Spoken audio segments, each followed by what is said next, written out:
Friends, మనం చూస్తున్నాం మహబూబ్ నగర్ జిల్లా అడ్డాకుల్ మండల్ కందూరు దగ్గర ఉన్న ఒక అద్భుతమైన శ్రీ రామలింగేశ్వర స్వామి దేవాలయాన్ని. ఎందుకంటే ఈ దేవాలయం కాశీలో ఉన్న ప్రత్యేకతలు ఈ దేవాలయంలో కొన్ని ఉన్నాయన్నమాట. ఇందులో కాశీలో కనిపించే కబంధ వృక్షాలు అంటే కల్పవృక్షాలు అనేటివి ఈ దేవాలయం దగ్గర కనిపించడం మనకు విశేషం. ఎంతో ప్రాముఖ్యత ఉన్న ఈ యొక్క రామలింగేశ్వర ఆలయం గురించి మనం కొంచెం తెలుసుకుందాం. అలాగే మీకు వీలుంటే మహబూబ్ నగర్ జిల్లా అడ్డాకుల దగ్గర ఉన్న ఈ రామలింగేశ్వర స్వామి ఆలయాన్ని తప్పక దర్శించండి ఫ్రెండ్స్. చాలా వరకు దేవాలయాన్ని కూడా ఆ తూర్పు ముఖానికి కలిగి ఉంటాయి, కానీ ఇక్కడ పడమరటి ముఖాన్ని కలిగి ఉండే ఈ యొక్క దేవాలయం యొక్క ప్రత్యేకత.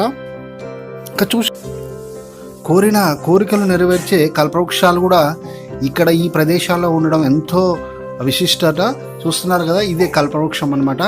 ఇక్కడ కల్పవృక్షాలు అనేటివి చాలా ఎందుకోసం అంటే కాశీలో ఉన్నాయట. అప్పుడులో కాశీలో ఉన్న కల్పవృక్షాలు ఏవైతే ఉన్నాయో అవి మరి ఇక్కడ ఉన్నాయి అన్నమాట. సో ఫ్రెండ్స్, అలాగే తనికెళ్ళ భరణి అనే మీకు తెలిసే ఉంటుంది రచయిత, అలాగే దర్శకుడు.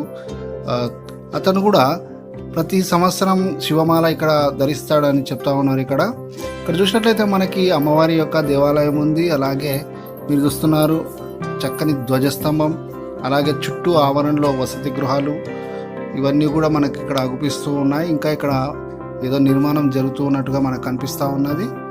సో ఫ్రెండ్స్, ఇక్కడ చూసినట్లయితే ఇంకా ఒక పరమ భక్తురాలైన మహిళ కోసము పరమశివుడు తాను కిందకు దిగి వచ్చి శిలగా మారిన వైనం అనేది ఈ యొక్క పవిత్రమైన ప్రదేశంలో ఉంటుంది. ఈ యొక్క చరిత్రను పూజారి గారు చాలా చక్కగా వివరిస్తారు, వీడియో చివరిలో చూడండి. ఇక చూసినట్లయితే కాశీలో కబంధ వృక్షాలు అంటే మనకి కల్పవృక్షాలు అయితే ఏవైతే ఉన్నాయో అవి ఇక్కడ ఉన్నాయన్నమాట. ఇక్కడ చూస్తున్నట్టయితే కల్పవృక్షాల చుట్టూ ఎవరైతే 5 సార్లు తిరిగేసి వాళ్ళ కోరికను కోరుకుంటారో వారికి జరుగుతాయని ఇక్కడ ప్రతీది అనమాట. చూడండి, ఇదే కల్పవృక్షం అనమాట, చూస్తున్నారు కదా.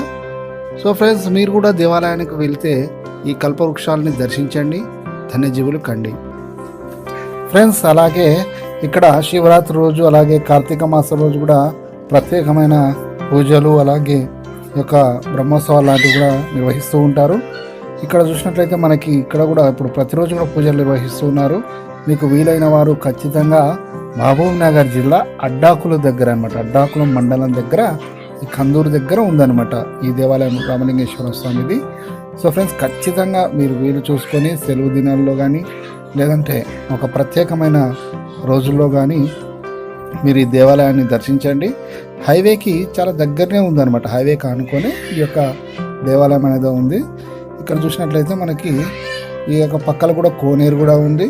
అలాగే వసతి పరంగా ఇంకా కొంచెం అభివృద్ధి చెందాల్సిన అవసరం అయితే ఉంది దేవాలయం. ఇప్పుడిప్పుడే అందరూ వసతి మీద దృష్టి పెట్టారు. సో ఫ్రెండ్స్, ఇది రామలింగేశ్వర ఆలయం. ఈ దేవాలయం గురించి పూజారి గారు ఏమంటారో వారి మాటల్లో ఒకసారి. ఓం శ్రీ గురుభ్యో నమః. హరి ఓం. పూర్వము తమ్మలి వంశానికి చెందిన తమ్మళ్ళ పెద్ద భక్తులు ఉండేవారు. పూర్వము స్వామివారు కొండపైన ఉండేరన్నమాట.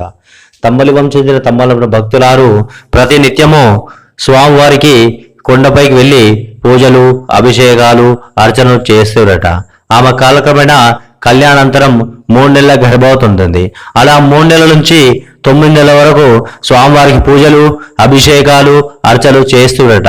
ఒక శుభదినాన ఒక 12 మగబిడ్డకి జన్మనిస్తుంది.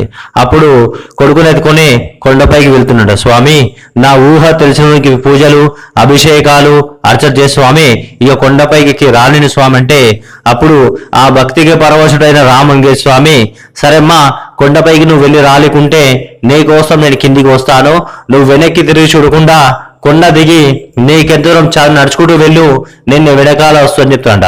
అప్పుడు స్వామి రథం పైన బయలుదేరి వస్తుంటాడు. స్వామివారి రథం పైన బయలుదేరి వస్తున్నప్పుడు ఆ గంటల శబ్దము పిడుగుల శబ్దము పడి ఆ భక్తులు భయపడుతుంది. ఆమె వెంటనే వెనక్కి తిరిగి చూస్తుంది. అప్పుడు రథచక్రం విరిగిపోయి ఓటు కోనేట్లో ఓటు స్వామివారి కింద పడిపోయినమాట. స్వామివారికి పానవట్టం లేదు, రథచక్రమే పానవట్టగా మారిపోయింది.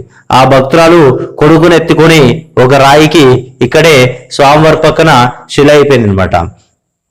స్వామివారి పక్కన ఇక్కడ శిల అయిపోయింది. స్వామివారి ఇక్కడ పడమర ముఖం దక్షిణ ద్వారం. ఎక్కడైనా శివాలయాలు తూర్పు ముఖం ఉంటాయి, కానీ ఇక్కడ పడమర ముఖం దక్షిణ ద్వారం. అందుకే దక్షిణ కాశీ అంటారన్నమాట. కాశీకి వెళితే ఎంత పుణ్యం వస్తుందో కందూరుకు వస్తే కూడా అంత పుణ్యం కలుగుతుంది. ఇక్కడ ప్రత్యేకంగా కల్పవృక్షాలు ఉన్నాయి. కల్పవృక్షాలు ఏమిటంటే మన మనసులోని కోరికలు తెచ్చే కల్పవృక్షాలు. ఆ చెట్టు మనం 5 ప్రదక్షిణ చేసి మన మనసులో కోరుకుంటూ ఖచ్చితంగా నెరవేరుతుంది. సంతానం లేని వారికి ఎంతో మందికి సంతానం కలుగుతుంది. స్వామివారికి హోలీ పండుగ నుంచి ఉగాది శ్రీరామనవమికి బ్రహ్మోత్సవాలు అత్యంత వైభవంగా జరుగుతాయి అన్నమాట.